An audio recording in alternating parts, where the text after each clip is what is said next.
Hello, thank you for joining me. Today's video, I thought I would talk a little bit about how to add new threads when you are doing rings and when you are doing chains. In a previous video, I talked about doing a rings only flower, and if you run out of ring thread, shuttle thread, before you get to the end, you can tie a square knot with your previous end and your new end, and when you make your next ring, you're going to cover up your ends. So you've got your square knot at the base of your last ring. You start your next ring, you do the first half of your stitch, and laying the ends along your core thread, you pull them through the loop from front to back so that you are hiding that, and you pull it as close as possible to the base of that ring, and now they are towards the back. To do the second half, they're going to be coming from back to front through that loop, and there's the two halves of your stitch. You pull that close to the base of your ring, and you're covering up the ends, and your stitch slides. You always make sure you check that, and I usually cut that off so it's not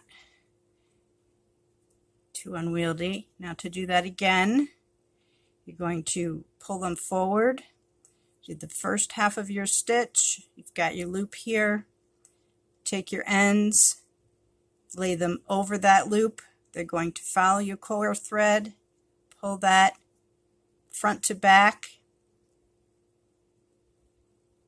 pull that tight. Now your ends are towards the back. Do the second half of your stitch, back to front, and one more time. This pattern is 3 stitches picot, 8 stitches picot 3, and this is the second half. Pull that up.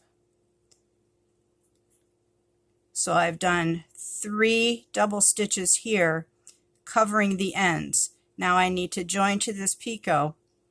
Pull your shuttle thread out of the way, cut off your ends as close as possible without cutting through either of the threads, and you're going to make your join.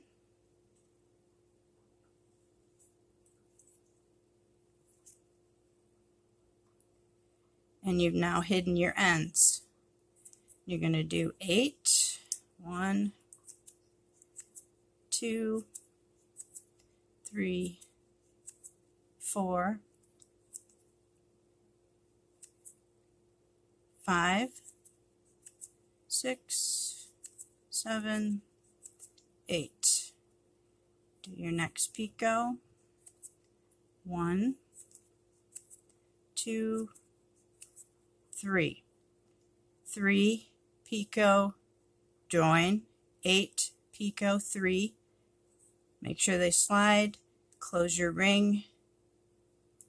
Hold that tightly. And your ends are hidden. Now most likely you're not going to have 2 colors in your flower, but I was doing that to show you so it's easier to see. If you are only doing rings only, that would be how you add your thread. Now if you are doing a pattern of rings and chains and you run out of chain thread, and in this pattern, in this example, my rings are yellow and my chain thread was white, and I did not have enough of that. So if to add on chain thread, you do the same thing that you did with the rings only. You make a square knot with your old thread, your old chain thread, with your new chain thread. So now you have both ends there, and this is you have these. You create this knot when you are preparing to make another chain. not when you're going to make a ring. So now you've created your knot, and you put the chain thread around your hand, and this will work whether you have your chain thread on a shuttle or on a ball. And you're getting ready. This pattern is the standard 4-4. The rings are 4, 4, 4, 4, and the chains are 4 and 4. So, getting ready to do a chain of 4, 4. These ends are a little long, so you just cut those off a little bit. So you do the same technique. You do your first half,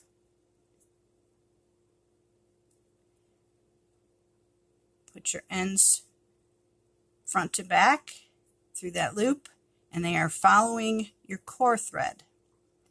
Pull that up as close as possible to the base of the ring.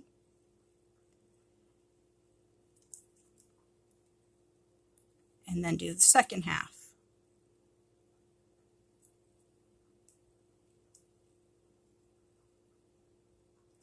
And this might take, it will take some practice to get that knot as close as possible to the base there, so you don't have a gap.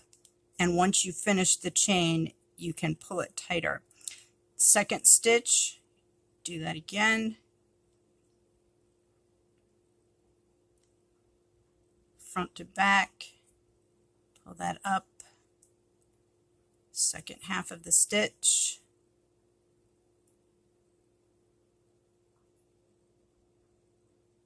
Back to front.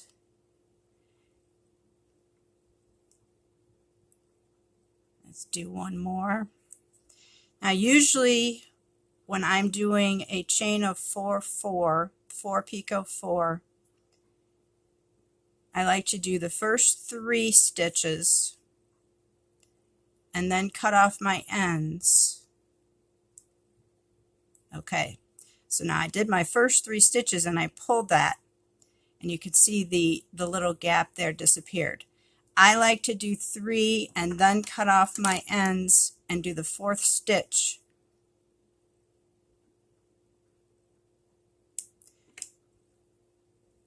Before I do the picot, just to hide those little ends. And you do your picot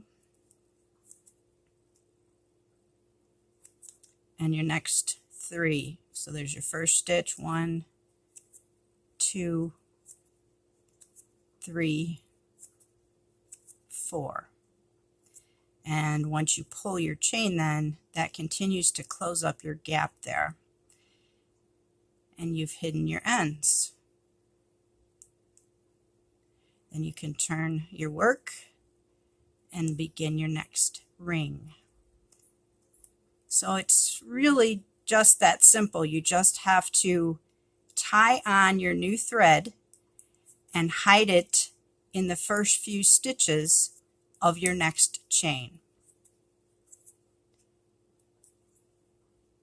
You continue with your ring.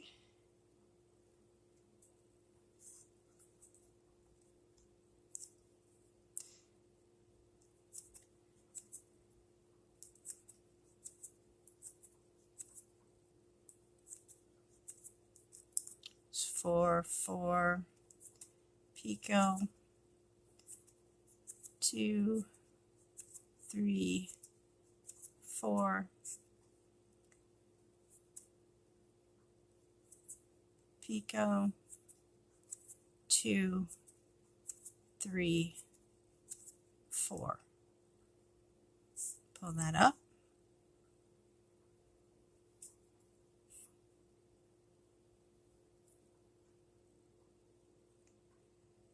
And you've added your new thread.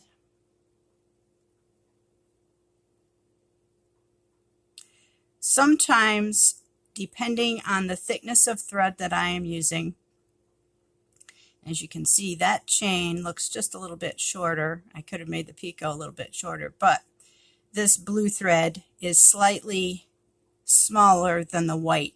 So the chain, the stitches are smaller. What I started to say is sometimes, it's hard to see with this blue, but because your ends are contained in that chain, the chain is a little thicker. Sometimes I will take it all the way to the other end so that the chain is a consistent thickness and you can't really see that. It is entirely up to you, depends on the thickness of your thread. It's a matter of practice. I hope this has answered your question about how to join a thread when you are adding to a chain. Thank you for watching. Have a good day.